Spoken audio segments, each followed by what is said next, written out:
Bom dia a todos e todas. Eu quero agradecer por esta oportunidade de estarmos aqui nessa semana tão especial da pessoa com deficiência e recebemos o convite, eu e meu colega Daniel, para conversarmos, refletirmos um pouco sobre o ensino da Libras e os desafios e possibilidades que nós, como profissionais, como professores, como intérprete, podemos fazer para melhorar a vida desses alunos surdos.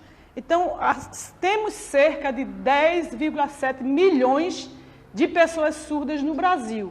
Isso faz refletir porque é que muitas vezes as pessoas se preocupam tanto em aprender, por exemplo, o inglês, o espanhol, mas esquecem de aprender o idioma que é mais o segundo idioma mais usado aqui no Brasil, que é a Libras. E a gente pode se deparar com surdo em vários contextos sociais. Então, são desafios que nós, como professores, precisamos enfrentar em sala de aula. E falando sobre isso, eu gostaria só de um breve relato sobre minha experiência na Libras. Começou desde a minha infância, que parece que eu já tinha realmente um chamado de Deus, eu posso dizer que é um ministério mesmo, que eu já tinha esse chamado, porque eu tive uma coleguinha que até morava por aqui, por essas ruas, e ela, por conta do sarampo, teve uma sequela de surdez. E só eu que tinha aquela paciência de estar com aquela menina. Então, eu já senti o chamado para trabalhar com pessoas surdas. Quando estava trabalhando na educação infantil, também recebi uma aluna surda e eu não sabia nada de Libras. E aí fui me interessando. A cada aula que eu dava, eu trazia um sinal. Se eu ensinava uma letra nova, eu trazia o sinal daquela letra. Se eu cantava com as crianças, eu trazia em Libras para que as outras crianças também pudessem se estar inteirando com a cultura surda daquela criança. E para mim foi uma bênção, um momento de desafio, mas um momento também de muito aprendizado. Também aí depois fui ensinar na Escola Severino Farias, e a gente sabe que sempre foi uma referência em inclusão aqui na nossa cidade. E lá, na primeira turma que eu entrei, antes a gente dizia quinta série, fui ensinar língua portuguesa, quando me deparei com 5 surdos e um cego, e uma turma de mais de 40 alunos. E aí eu disse, meu Deus, o que é que eu vou fazer? Mas aí eu também tive a experiência de ter um intérprete, a nossa colega Adevanda, que já partiu dessa terra, mas a nossa colega Adevanda fazia esse trabalho de mediação junto comigo, e eu sei que muitos professores se sentem, de uma certa forma, constrangidos em dividir o seu espaço como intérprete, porque eu já passei por isso, e hoje eu sou intérprete também, e quero dizer aos professores que nós somos parceiros da educação, e a gente precisa ter esse laço de amizade. Não é que ainda nós temos ainda em nossa cidade, às vezes, esse certo desentendimento, porque os professores às vezes não entendem, pensam que o surdo é aluno do intérprete, mas o aluno surdo é aluno do professor de sala regular, e é também o nosso aluno, de uma certa forma, também. Então, o professor, eu diria para os professores, se inteirem também na Libras, busquem conhecimento. Às vezes eles dizem, não, mas eu não sei, eu não tenho condição, eu não tenho dinheiro para fazer um curso. A gente também até faz um apelo, à secretaria, nesse momento, para oferecer aos professores curso de Libras, curso de Braille, em várias outras áreas. Então, é importante que o professor, pelo menos, aprenda alguns sinais, dê um bom dia ao aluno, porque muitas vezes tem professores, não todos, claro.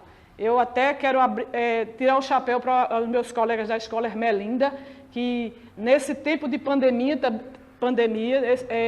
é o tema também nosso, em meio à pandemia, como é que está a situação dos nossos alunos.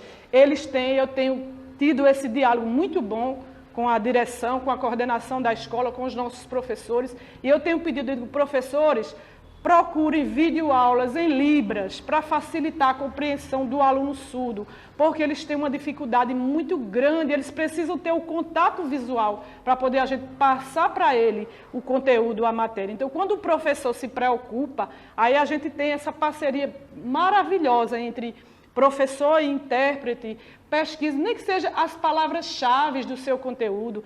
Passe o seu conteúdo para a gente que é intérprete com algum tempo antes, para que a gente possa também se inteirar do que é que vai ser falado na sala de aula, porque nós não temos conhecimento de todas as coisas, né? Eu, por exemplo, sou formada em pedagogia, não tenho muito conhecimento em letras em inglês e etc. Então, é isso que precisa ser entendido. E as dificuldades do aluno surdo são muitas, porque às vezes, por exemplo, nesse tempo mesmo, tem alunos que têm a família que realmente aprende Libras junto com o aluno, feito o caso de Paulo, que eu pedi autorização à mãe dele para falar sobre ele. É um caso de sucesso. Por quê? Porque a mãe se preocupou em se alfabetizar com ele lá no Severino Farias. Né? Junto com o Lipa, junto comigo, a gente alfabetizou Paulo e hoje a família também conhece Libras. Já em outro caso, eu não vou citar o nome, tem uma dificuldade a aluna. Por quê? Porque a aluna chega em casa, não tem contato, a família não tem comunicação nenhuma com a menina. Então, ela se sente isolada, se sente triste e a gente precisa estar dando assistência diretamente com ela. Quase toda hora ela liga para mim, manda videochamada e a gente precisa estar dando esse suporte. Mas, como o nosso tempo é muito curto, eu gostaria de deixar apenas uma frase de uma pesquisadora que ela tem vários trabalhos na área de linguística. Ela fala sobre a Libras e ela disse uma frase que eu quero encerrar minhas palavras com essa frase de Ronice Quadros. Quem se interessar, procure por ela, que você vai conhecer muita coisa sobre a língua de sinais. Ela diz assim, olha, a voz dos surdos são as mãos. Permita-se ouvir essas mãos. Somente assim será possível mostrar aos surdos como eles podem ouvir o silêncio das palavras escritas. Então, eu agradeço por esta oportunidade de estar conversando um pouquinho para vocês sobre livros. Teria muita coisa mais para falar, mas o nosso tempo é curto. Quem sabe outras oportunidades. A gente sabe que o nosso Brasil já traz com ele, desde o início da história, porque o filho da princesa Isabel, é uma curiosidade, né? O filho da princesa Isabel era surdo e por isso chegou aqui no Brasil a escola, que antigamente se chamava, né, a escola surdo-mudo, foi por isso que surgiu essa nomenclatura surdo-mudo. Mas hoje, por favor, não usem mais esse termo, é apenas surdo.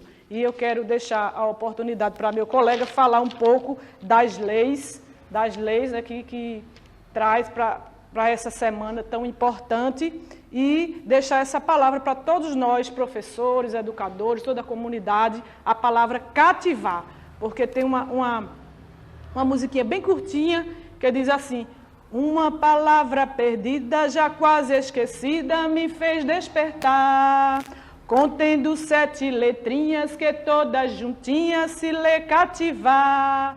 Cativar é amar, é também carregar um pouquinho da dor que alguém tem de levar. Cativou, disse alguém, laços fortes criou, responsável é você pelo que cativou.